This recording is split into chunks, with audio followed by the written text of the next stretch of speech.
नमस्कार। भाग्योदय विचार प्रवाह श्रृंखला के 100वें चरण में 100 यानी शतक आज हम पूरा कर रहे हैं। 100वें चरण में आ पहुँचे हम। आज 24 अप्रैल 2022 का दिन। हमें बड़ी प्रसन्नता हो रही है। मई 2020 में हमने आरंभ की थी यह चर्चा। उस समय मैं नई दिल्ली के विश्व जागृति मिशन मुख्यालय आनंद धाम में था। एक प्रेरणा आई थी। कुछ भाई कहते थे कि आपकी आवाज़ ठीक है, बोल लेते हैं, आपको बोलना चाहिए सोशल मीडिया पर। क्रम चल पड़ा था सप्ताह सप्ताह का। बाद में दैनिक में भी वह परिणत हुआ युगऋषि विचार श्रृंखला के रूप में। उसमें रोज विचार जा रहे हैं। क्या कहेंगे 450 के ऊपर हम उसमें भी संख्या पार कर चुके हैं। आज सायंकाल संध्या काल मैं बताऊंगा देश को, दुनिया को कि भाग्योदय विचार प्रवाह श्रृंखला के मेरे 100 दिन आज हो गए। उधर दैनिक श्रृंखला में 505 शतक लगभग पूरे करने जा रहे हैं। आप सबका स्नेह मिला, धन्यवादी हूँ। सभी को प्रणाम करता हूँ उत्साह बढ़ाने के लिए, तभी यह चल पाया। गुरु कृपा कि सब कुछ ठीक रहा, स्वास्थ्य ठीक रहा, वाणी ठीक रही, चिंतन ठीक रहा, संकल्पबद्धता रही, निरंतरता। थोड़ा मुश्किल काम पड़ता है लोग कहते हैं, लेकिन वह निरंतरता चली दोनों में ही। रविवासरीय यानी भाग्योदय विचार प्रवाह श्रृंखला में भी, उधर दैनिक यानी युगऋषि विचार श्रृंखला में भी। आज का एक विषय बड़ा प्यारा सा है। जब आज हम शतक पूरा कर रहे हैं इस चर्चा का, वार्ता का, तो उसमें मैं विषय लेता हूँ, क्या कलयुग में राम राज्य संभव है, इस शीर्षक से। और इसकी प्रेरणा मुझे आई, मेरे एक भाई हैं श्री रूपेश पांडे जी, पत्रकार रहे हैं, कलमकार हैं, चिंतनशील हैं, अच्छे युवा हैं, समाज सुधारक हैं। कीर्तिशेष आत्मीय भाई राजीव दीक्षित जी के साथ उनसे भेंट हुई थी। बड़े प्यारे भाई हैं काशी के रूपेश जी। उनका मैंने पिछले दिनों एक सोशल मीडिया पर लेख पढ़ा, कलयुग में राम राज्य। आज मुझे बोलने की प्रेरणा इस विषय पर उसी से आई। और प्रेरणा क्या आई, मैं कहूँगा कि मैं अपने छोटे भाई अनुज रूपेश भैया के द्वारा रखे हुए विचारों की ही चर्चा करूँगा। हमें बड़ी खुशी होती है जब वे भाई जो हमें आदर्श मानते हैं, बड़ा भाई मानते हैं, उनमें मैं ढेरों आदर्श देखता हूँ और मैं बहुत खुश होता हूँ। शायद ये एक गुरुदेव का जो युग निर्माण का अभियान है उसका एक प्रमाण है कि जो भाई किसी को बड़ा भाई कहते हों, बड़ा भाई छोटे भाइयों से न केवल प्रभावित होता हो बल्कि उन पर गर्व करता हो। रूपेश भैया पर हमें गर्व है। उनकी चिंतन धारा जो चल रही है वह भारत कथावाचक के रूप में उभरे हैं। भारत कथा कह रहे हैं, भारत पर कथा। ऐसे अन्य हमारे कई भाई हैं, बहनें हैं, जिन पर मैं गर्व कर सकता हूँ। वह हमें आदर्श कहते हैं और मैं उनको आदर्श कहता हूँ। शायद युग निर्माण की सही दिशा जा रही है। तो कलयुग में राम राज्य पर भाई ने लिखा कि राम राज्य त्रेता की शासन पद्धति है। त्रेता में राम राज्य स्थापित हुआ था। कलयुग में वैसे शासन की बात की जा सकती है, उसे पाया नहीं जा सकता। उसको पाने की कुछ सुनिश्चित शर्तें हैं। यदि उसे पाना है तो उसकी स्थापना का प्रयास करना है तो सबसे जरूरी चीज होगी, वह होगा काल का धर्म समझना। काल के प्रवाह, उसके व्यवहार को समझे बिना कोई भी सोच प्रभावी नहीं हो सकती। कलयुग में राम राज्य की स्थापना के लिए हमें त्रेता के राम राज्य को समझना होगा और उसकी वर्तमान में पड़ताल करनी पड़ेगी, तब बनेगी बात। इसके बिना बात बनेगी नहीं। गांधी जी ने राम राज्य लाने का प्रयास किया, वह असफल रहे और बुरी तरह असफल रहे। इस समय भाई नरेंद्र मोदी जी राम राज्य की बात कहने लगे हैं। अच्छी बात है, होना चाहिए। हमारे यूपी के मुख्यमंत्री श्री योगी जी भी कहते हैं और ये अच्छे संकेत हैं। लेकिन मोदी योगी सबको समझना पड़ेगा कि वह जो त्रेता में राम राज्य स्थापित हुआ वह कलयुग में स्थापित कैसे होगा। उसकी कुछ शर्तें होंगी, उसको माने बिना बात बनेगी नहीं, अन्यथा हम गांधी की तरह फेल होंगे। गोस्वामी तुलसीदास जी ने रामचरितमानस में कहा, राम राज्य यानी क्या राम राज्य?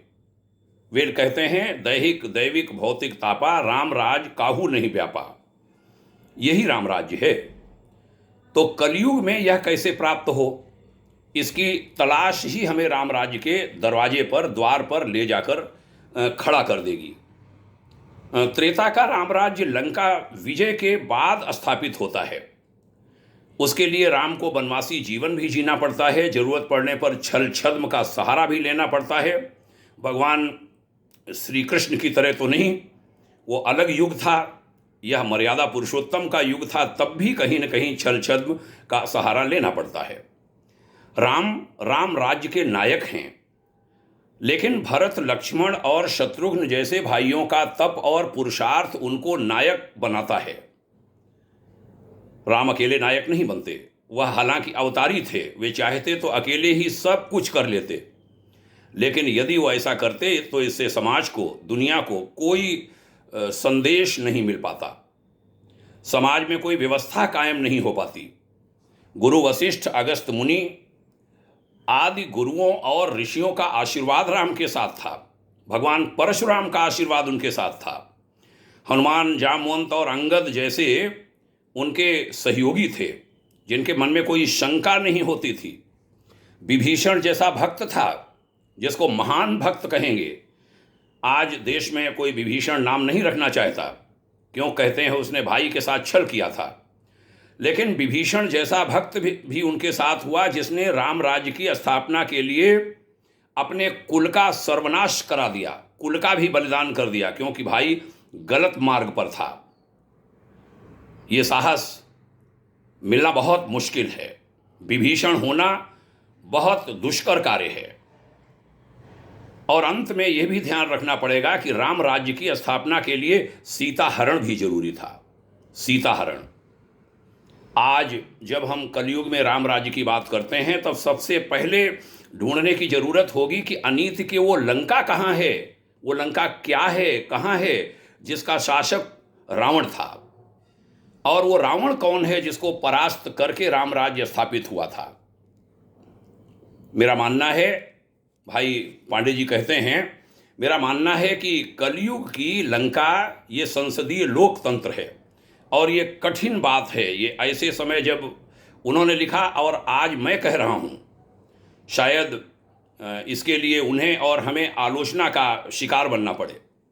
लेकिन एक भारत कथावाचक ने लिखा, बोला, कहा कि ये संसदीय लोकतंत्र लंका है और उसके एक नहीं अनेक रावण हैं।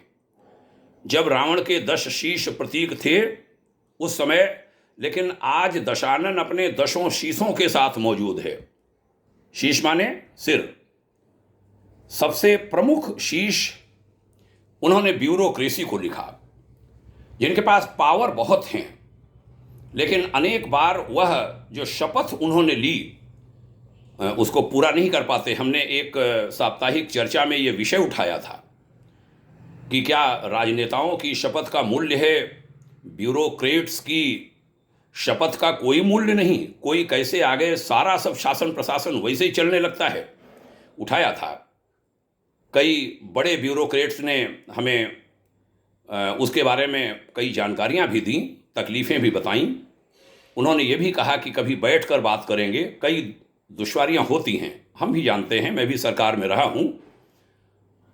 उनके बड़े पद होते होंगे, लेकिन हमने देखा है। तो उन्होंने ब्यूरोक्रेसी को सबसे बड़ा रावण बताया, सबसे प्रमुख।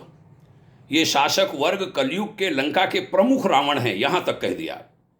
न्याय के नाम पर कानून का फैसला देने वाली जुडिशरी, जो कानून व्यवस्था है देश की, उसको एक रावण कहा, रावण का शीश कहा। इस लोकतंत्र रूपी लंका के सभी तंत्र एक रावण है। एक लंबी फेहरिस्त बनाई जा सकती है। कई बार मीडिया के लोग भी अपना धर्म पालन नहीं करते, गलत दिशा में चले जाते हैं। कलम के धनी लोग, हमारे गुरुदेव पूज्यवर आचार्य श्री राम शर्मा जी कहते थे, ये धर्म तंत्र में ऊपर बैठे हुए लोग, शासन तंत्र में बैठे हुए लोग, मेधा जगत के लोग, कलाकार, फिल्मकार, शिक्षक, प्रोफेसर, पत्रकार, जो मेधा जगत के लोग हैं, मनीषा जगत के लोग हैं, बहुत बड़ी ताकत है इनकी। अर्थतंत्र के लोग, पैसे के लिए ही सब कुछ करना, कुछ भी कर डालना पैसे के लिए, ये रावण कहे जा सकते हैं, रावण के शीश कहे जा सकते हैं। ये सवाल क्या जरूरी नहीं है कि इन रावणों के रहते राम राज्य कैसे आएगा? यह एक सवाल आया।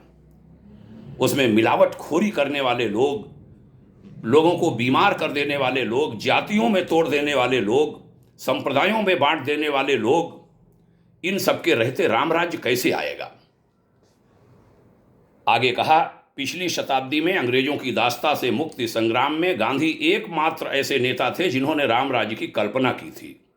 गांधी ने उसे हिंद स्वराज का नाम दिया था। अपनी कालजयी रचना या कहें अपने मार्गदर्शक सिद्धांतों के ग्रंथ हिंद स्वराज में महात्मा गांधी ने संसदीय लोकतंत्र को बांझ कहा था और वेश्या कहा था। बांझ और वेश्या बहुत भारी शब्द हैं, शायद वह इसे रावण ही कहना चाहते होंगे, लेकिन ध्यान आया हो कि रावण में तमाम अनीतियों के बावजूद एक महत्वपूर्ण गुण था। वह यह था कि वो परम विद्वान था।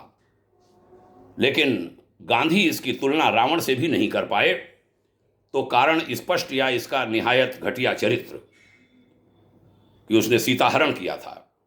हिंद स्वराज में ही गांधी इस राक्षसी तंत्र के अवयवों की चर्चा बृहद रूप में करते हैं, उन्होंने उसमें किया है।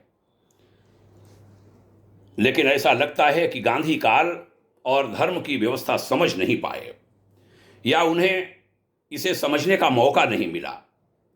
काल धर्म को बताने के लिए गुरु की आवश्यकता होती है। गांधी जिन्हें गुरु मानते थे, वे गुरु गोखले असमय ही चले गए। ये भी कह सकते हैं कि काल के प्रवाह को अगर गांधी ने समझा होता तो सबसे पहले वे भरत, लक्ष्मण और शत्रुघ्न की तलाश करते, फिर हनुमान को ढूंढते, क्योंकि सबके होने के बावजूद भी लंका विजय संभव नहीं थी अगर हनुमान नहीं होते। हनुमान का होना लंका विजय के लिए बहुत आवश्यक था। फिर जामवंत, सुग्रीव, अंगद को अपनी सेना में शामिल करते और अंत में उस विभीषण को खोजते जो ये बताता कि इस रावण की नाभि में कौन सा अमृत है जो इसे न केवल जिंदा किए हुए है बल्कि वही इसकी मूल ताकत है। संसदीय लोकतंत्र रूपी रावण की नाभि का अमृत है। संसदीय लोकतंत्र रूपी रावण की नाभि का अमृत है आधुनिकता और विकास। आधुनिकता और विकास रूपी अमृत के लोभ में आज हर मानव रावण बनने को तैयार है। हर मानव रावण बनने को तैयार है। कुछ भी कर डाले, जहर खिला दे फसल पैदा करके, खुद नहीं खाएंगे, दूसरों को खिलाएंगे। पंजाब इसका उदाहरण है। वहाँ के लोग अपना अनाज नहीं खाते, मध्य प्रदेश से लाकर के जैविक अनाज खाते हैं।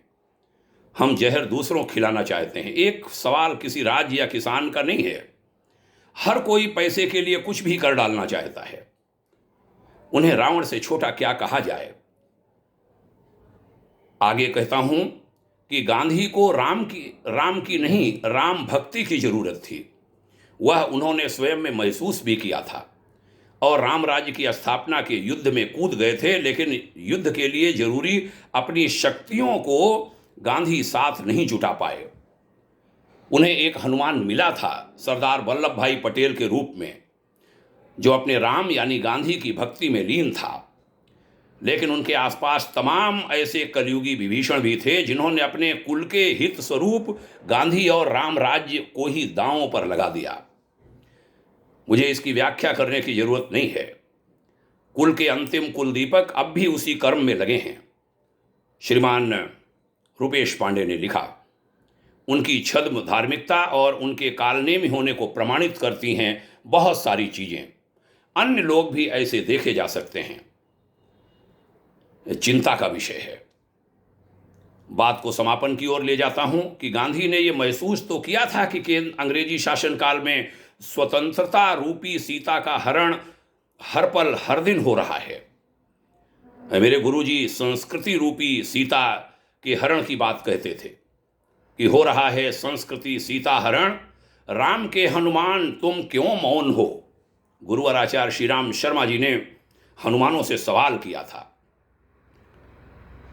लेकिन गांधी उस सीता की मुक्ति के लिए तमाम प्रयासों के बावजूद रावण वध नहीं कर पाते। सीता आज भी मुक्ति के लिए तड़प रही है। संसदीय लोकतंत्र रूपी लंका की आधुनिकता रूपी अशोक वाटिका में वो विकास के मार्ग पर भटक रही है। आज जब कलयुग में राम राज्य की बात करते हैं तो हमें स्वतंत्रता रूपी सीता को संसदीय लोकतंत्र रूपी लंका से मुक्त कराना पड़ेगा। स्वतंत्रता रूपी सीता को संसदीय लोकतंत्र रूपी लंका से मुक्त कराना पड़ेगा। इससे कम में कलयुग में राम राज्य स्थापित नहीं होगा। यह चर्चा श्री रूपेश पांडे भाई साहब से हमने पढ़ी। मेरा मन किया कि जब शतक में भाग्योदय विचार प्रवाह श्रृंखला का पूरा कर रहा हूं, तब ऐसा कुछ विषय लिया जाए। ये कोई ईश्वर की इच्छा है। निश्चित रूप से इसमें कठोर वचन भी हैं। कठोर वचनों की कई बार आवश्यकता होती है। आज कठोर वचन कहना लोगों ने बंद कर दिया है। हर क्षेत्र के लोगों ने बंद किया है, यह जानते हुए कि कठोर वचन जरूरत है। और यदि नहीं बोला गया, सत्यम ब्रूयात प्रियम ब्रूयात के सारी मर्यादाओं के बावजूद नहीं बोला गया, तो संस्कृति का अहित होगा, देश का अहित होगा। लेकिन लोग बोलते नहीं, अपने अपने लोगों की मजबूरियां होंगी। लेकिन भाग्योदय फाउंडेशन बहुत सारी साधारण स्थिति के बावजूद ये हिम्मत कर रहा है। हमारी हैसियत बहुत छोटी है, लेकिन हम ये साहस कर रहे हैं, करना चाहते हैं और करते रहेंगे, क्योंकि हमें चिंता देश की है, संस्कृति की है, ऋषियों के उन संकल्पों की है जो दम घोट रहे हैं, स्वाधीनता संग्राम सेनानियों की उस पीड़ा की है जो इस समय जीवित हैं। यदि वह पूरे होश में हो पाते, मैं मिला हूं 103 104 के उम्र के 103 104 साल की उम्र के स्वाधीनता संग्राम सेनानियों से, उनके चरणों में बैठा हूं, उनकी आंखों में झांका है, मैं भावुक हो रहा हूं। उन्होंने ऐसे देश की कल्पना नहीं की थी, जैसा देश और जैसी राजनीति हमने दी। महान तपस्वी ऋषियों के इतिहास को पढ़ता हूं, जैसा धर्म उन्होंने स्थापित किया था, आज वैसा धर्म और अध्यात्म हम देश को दे नहीं पा रहे। दुनिया भर की उंगलियां उठती हैं, एक दूसरे पर दोषारोपण होते हैं, सामने आने की हिम्मत नहीं होती कि कोई बात है, हम अपना अवलोकन करें, आत्मावलोकन करें। बहुत ज़रूरत है बहुत स्पष्ट रूप से बात करने वाले लोगों की, उनके आगे आने की। प्रभु करे यह ज़रूरत पूरी हो। जब 21वीं सदी उज्जवल भविष्य का जो नारा दिया था हिमालय के ऋषियों ने, उसका 22वां साल चल रहा है, तीसरा दशक शुरू हो चुका है, और मैं निराशावादी नहीं हूं। बहुत कुछ बदल रहा है और बहुत कुछ बदलेगा। देश में आ रही शासन व्यवस्था, प्रांतों में, केंद्र में, ये सब अच्छे संकेत हैं। और भी अनेक कार्य जो हुए हैं वो बहुत अच्छे संकेत हैं। सब कुछ होगा क्योंकि ईश्वर चाहता है।